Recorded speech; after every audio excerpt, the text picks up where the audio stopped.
Okay, so last couple of bit of notes from chapter 15 before I transition into chapter 16, which is the bulk of this. Um, I mentioned, or at least if you've read chapter 15, you'll kind of make note that chapter 15 kind of turns into a bit of a survival tale, where the kid is like trapped in the snow. Um, and that's what I'll highlight here is that there are some references, and I do make some references there in at the bottom of the page that there's some references to build a fire. That is a survival tale that de-romanticizes nature too. There's Hobbes's Leviathan, which is a quote that pops up in my mind because he described society and human structure as sort of a bulwark, meaning it's a hedge or a way of putting nature in check, right? And so without that check, without civilization, or at least the appearance of civilization, or the ability for humans to create a society that's built for their purposes, if we were good to go back to nature, there's nothing really super romantic about that. And for those of us that live in a civilization and then maybe go camping on the weekend, we don't, maybe we've lost touch with that a little bit. But for those that actually live in nature permanently, there is nothing super romantic about survival, right? And without human civilization, or at least human contact, it becomes sort of I won't say a survival of the fittest, but it's pretty close to a survival of the fittest, right? Because nature is this brutal, if you allow it to sort of allow your place in it to be lost. Um, that's what Hobbes is talking about. Sort of, mankind in nature is just sort of this small figure, right? It's a way of putting maybe ourselves in perspective too. So no arts, no letters, no society, and which is worst of all, continual fear and danger of violent death. The life of man is solitary, poor, nasty, brutish, and short. So if you're looking for a cure for that sort of romantic nature, you can either keep reading Cormac McCarthy and see how nature does take over the story sometimes, or you can even, there's a lot of literature about how, you can look at nature not just as a romantic sort of, peaceful, it will enlighten me and give me these meditative impulses. Sometimes it will, but sometimes it's just sort of the nature of, violence. So, plot notes for chapter 16. This should go a little quicker. They ride away across a decayed landscape. A lot of descriptions of the landscape again, and this chapter is no exception. Empty crops where the crops had rotted in orchards of apples and figs and pomegranate, where the fruit had dried and fallen from the ground. Fallen from or to the ground. So, in other words, I like this particular moment because it says there's plenty, right? That there's lots of fruit, lots of things in the landscape that will actually sustain people, but oftentimes they're not taken care of, or they're decaying, right?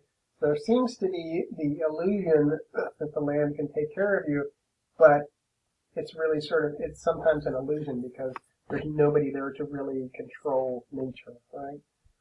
So even the orchards that they pass, a lot of the trees and stuff are not cared for, and so the fruit is useless essentially. And that's because the landscape has not been controlled sufficiently um, for man.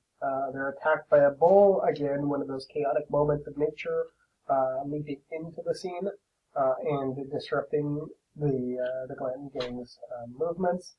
They find an old church where some wounded hermits are holed up. The judge suddenly speaks German. Again, we didn't know this before.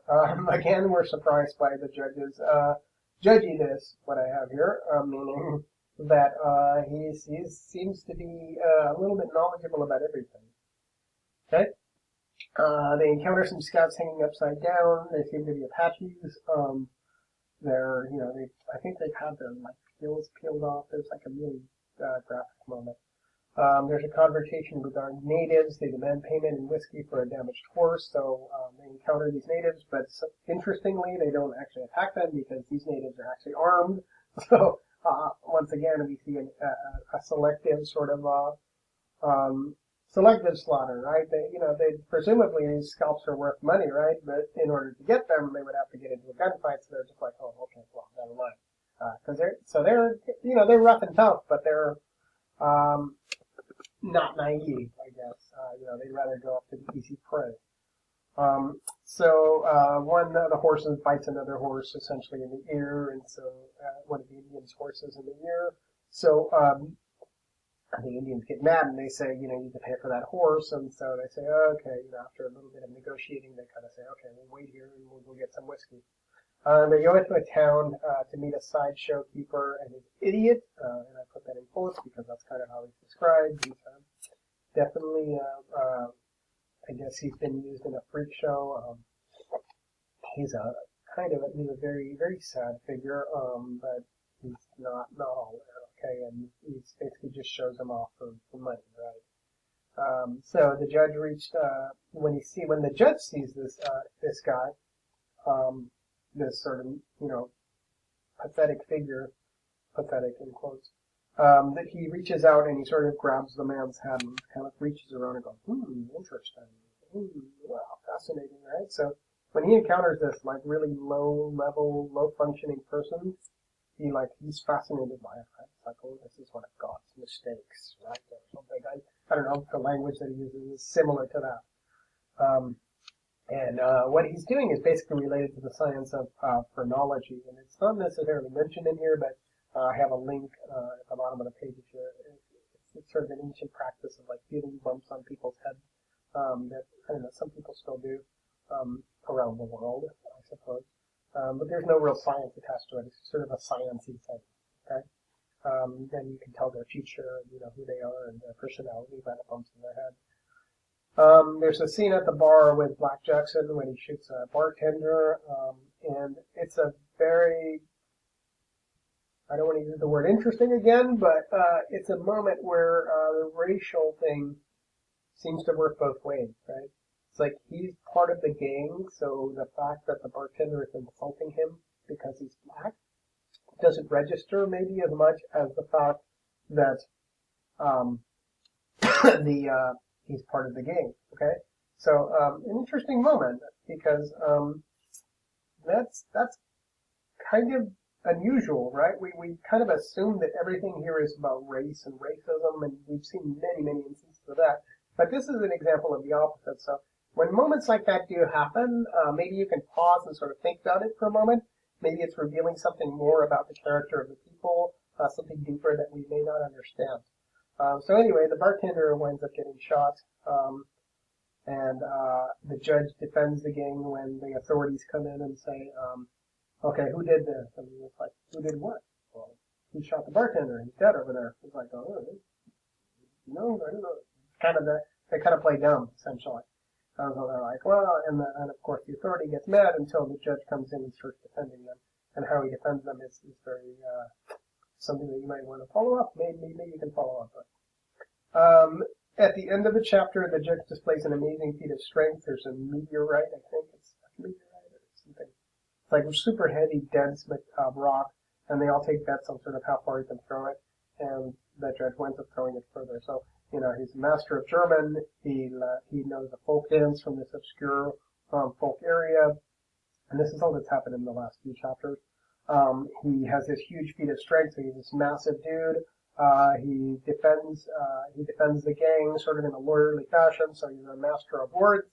That's the last thing that I'll probably leave you on with this section is that he's not just strong, he's the strongest. He doesn't just know culture, he's an expert in languages. He displays charisma, cunning, mastery of words, and all of those things are things that we're learning about the judge as we move on. And what we do with that is that, I don't know, maybe unintentionally, I don't know if you are, but unintentionally you're sort of drawn to the judge as a reader because, the kid is just this black character that's just like, he's still the kid, right? And there doesn't seem to be a whole lot of growth. We can sort of start to read something into his motivation. Every now and again he has sort of human elements. But for the most part, him and, I don't know about you, but for me, like, Clanton and all these other guys, they're kind of mixing together. They're all like violent, crazy people, right? But the judge stands out. And maybe the kid stands out too a little bit because he is the first one we encounter and presumably we started following. So maybe we have some sympathy for that. But he himself is even a very flat character.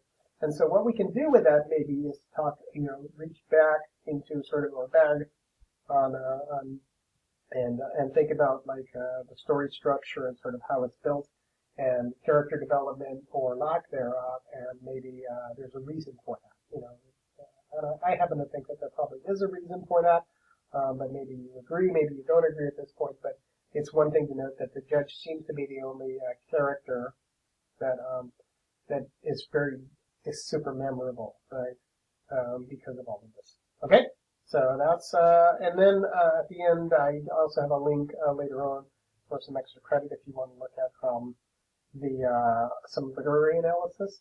That there's a link in Paradise Lost does get started get talked of in I have 20 minutes and 53 seconds in. You can either start looking there or you can look at some of the background. It's like a video that I've attached to the end of this unit. So it's something that I'd like people to look at just to get a feel for sort of how literary analysis works, but I won't necessarily.